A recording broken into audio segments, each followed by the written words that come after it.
Thank you very much, Greg, for that. Very interesting. I've learned a few things just from that presentation. I'm looking forward to reading your book. We've got a few questions in the chat. And one question was from John August. Greg, I might start with questions for you. Right. How much interest has there been in your research from other academics, journalists, commentators, and the public? You mentioned a couple of women there that have been in touch with you. Well, I've been going for quite some time, and when I was in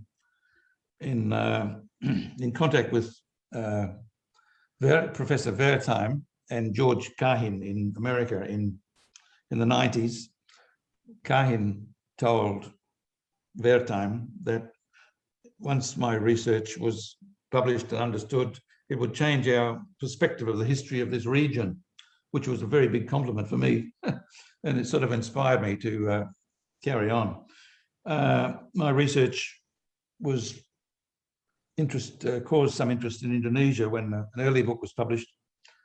I was invited to speak in the Indonesian parliament, basically, because of this matter about Freeport. So that was, yeah, some people have disagreed with me. For example, there was a review, it's to do with 1958 rebellion. The 58 rebellion is still described in history books as a CIA failure, but I've called it, no, it wasn't a CIA failure, only it depends what they were after. What I'm saying in the book is that, and all you have to do is read Allison, the US ambassador before Howard Smith came along, Howard Jones, sorry, in 1958, was Allison. And Allison was, he got along quite well with Sukarno. You know? And if you read his book, you'll see exactly what Alan Dulles was doing to make sure he got kicked out. He kicked out the US ambassador so that the CIA could assist in this rebellion in 1958. Dulles wanted to assist, not because he wanted to break up Indonesia, but because he wanted to get a unified Central Army command in Jakarta, and which is what he did.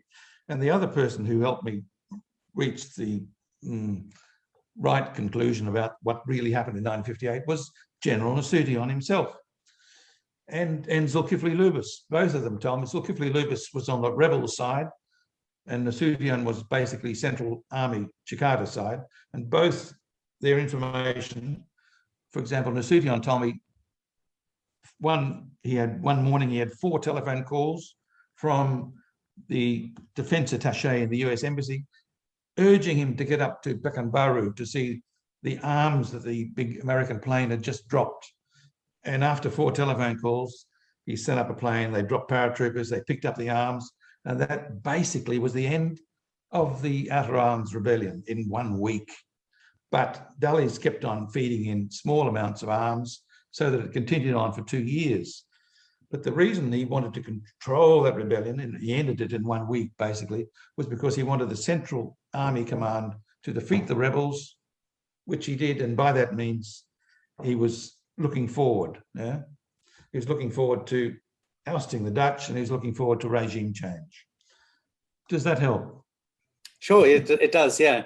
Just one more question maybe before I move over to the Prime Minister. So given all that history, how much do you think that history, obviously history always has impacts to the present day, but how much do you think all of that sort of hidden history is influencing Australia and the US in terms of how to where Papua now? Influencing the US, influencing Australia, it certainly does. I did interview Barwick, Sir Garfield Barwick, because he was the key Australian person to get Indonesia on side to give Sukarno the go-ahead to go ahead and get US approval to oust the Dutch. Barwick, to my surprise, Barwick and Menzies together were promoting self-determination for the Papuans in the 1961 election, and it helped them to get re-elected. But a week or so later, they turned right around the other way and gave Indonesia, approved of Indonesia taking over Netherlands, New Guinea. And then when I was talking about this with Barwick, I said, well, you're the person responsible in Australia. You're the top person. Huh? And he said, yes, he knows. And he put his hands across his face for about 30 seconds and just went absolutely silent and said, he knows, but he didn't realize they were going to kill so many people. And he just went into sort of a silent state for about 30 seconds. And which I think was very genuine, but it affected me quite a lot. I thought he was moved by the whole historical tragedy. But he was the one, Australia. Yes, it's affected Australia quite a lot. And various politicians have said it's Indonesia, Australia, and the issue or the subject of Papua, West New Guinea, has really been at the forefront of relations ever since, but it hasn't always been spoken about. It's been under the table. And well, when you get refugees coming down, 43 refugees certainly made it news, but most of the time since 1950 up to today, it's kept as quiet as possible. You know, all the subject and the debate about Papua isn't really becoming part of our media here. It is in Indonesia now, and it is in some other parts of the world. But I think just for the sake of honesty, Australia's honesty with our neighbour Indonesia, it should be understood better and discussed more freely between Canberra and Jakarta. Okay, thanks, Greg. There's a few more questions in the chat that I've seen, but we might move over now to a few questions for the Prime Minister. And there'll be a chance to have a chat with Greg after if you've had a question there that hasn't been answered yet. So Peter, a question here from Johnny Blades to the Prime Minister. Kia ora, Mr. Waromi, can you please describe current public sentiment in Papua towards the treason charge against Victor Yemo and the ongoing violence between TPNBPB and the TNI, as well as the government management of the pandemic? So Victor Yemo and the current situation in West Papua. Oke, Bapak Waromi, ada pertanyaan dari Johnny Blades, seorang wartawan yang terkenal di Pasifik. Tolong menjelaskan sentimen umum di Papua terhadap charge makar, ya, tuduhan makar terhadap Victor Yemo, terus kekerasan yang berlanjut di antara TPNPB dan TNI, serta bagaimana pemerintah Indonesia menangani pandemik COVID ini. Ada tiga hal.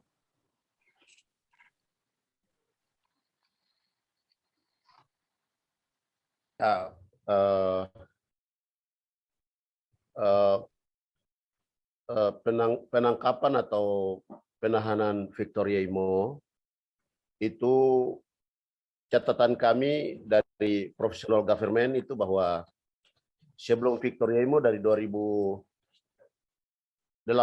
sampai hari ini itu ada sekitar 243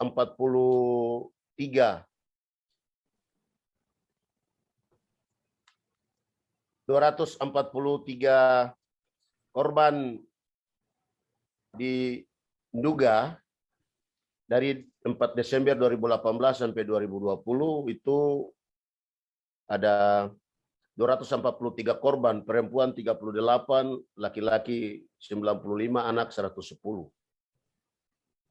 Jadi yang saya mau gambarkan bahwa Victor Yemo adalah salah satu victim korban dari rasisme. Dan kenapa dia harus ditangkap? Karena dia salah satu orang yang memprotes Blok Wabu. Blok Wabu itu kandungan emasnya 200 ton emas di Blok Wabu. Itu di belakangnya, sehingga dia harus itu bisnisnya Luhut Binsar Panjaitan, sehingga Victor Yemo yang memprotes dia harus dituduhkan pasal makar karena bagian daripada perluasan perusahaan apa itu Luhut Binsar Panjaitan. Jadi kalau bicara penahanan rasisme, 7 orang sudah ditahan di Kalimantan, dipindahkan dari 2019. Mereka sudah jalani hukuman. Itu berarti apa perbedaan Victor Yemo? Victor Yemo terlibat dalam Agustus 2019 itu peaceful demonstration, demonstrasi damai. Kenapa harus apa itu dia harus dituduhkan pasal makar? Yeah. Okay. Bapak Waromi has explained that since December 2018 until 2020, there have been over 243 victims, including 79 women and 110 children. And so the ongoing arrest, often torture and killing, is not stopped. And I can vouch for that myself because I see the photos put online almost every week. It's not only an issue of racism towards the Papuans, but because there are business interests in the agrarian development, various large companies involved. I didn't get quite the detail of that, but behind that is an attempt to silence the Papuans, and especially Victor Yemo, one of the leaders. I think Bapa Waromi said that he's been moved to Kalimantan. I'm not sure why that is, but often that is the case, that they take the leaders out of Papua, away from their families and away from those who might be able to provide a legal defense. And he was involved in a peaceful demonstration in August 2019. And so from the perspective of the transitional government, this is an illegal and unjust accusation, and also jailing of Victor Yemo. Yang kedua itu bahwa dia dituduh makar juga karena mengkoordinir penolakan otsus, di mana ada 700 penandatanganan menolak perpanjangan otsus untuk 2041, sehingga itu menjadi alasan-alasan strategis militer Indonesia untuk. Dan sekarang sedang mengalami sakit yang serius. Okay. Bapak Waromi, dia berada di Kalimantan sekarang, di penjara di situ atau bagaimana? Di Jayapura. Masih, okay. So he is in Jayapura, but the other reason why he was arrested was and accused of treason was that he was involved in the coordinated rejection by the Papuans of the third phase of special autonomy. And so the military took him out of the way. Yang tidak terima itu bahwa dia ditahan di tahanan kepolisian militer, Brimob, Mobile Brigade. Mereka ditahan di situ. Harusnya dia sudah harus dipindahkan ke penjara sipil, bukan penjara militer. Yes, and so the political nature of this is highlighted by the fact that he is, while he's being charged, he actually has not been put in a civil prison, but he's in a military prison run by Brimob. Okay, thanks, Peter. We're almost out of time, so we might just have one more question.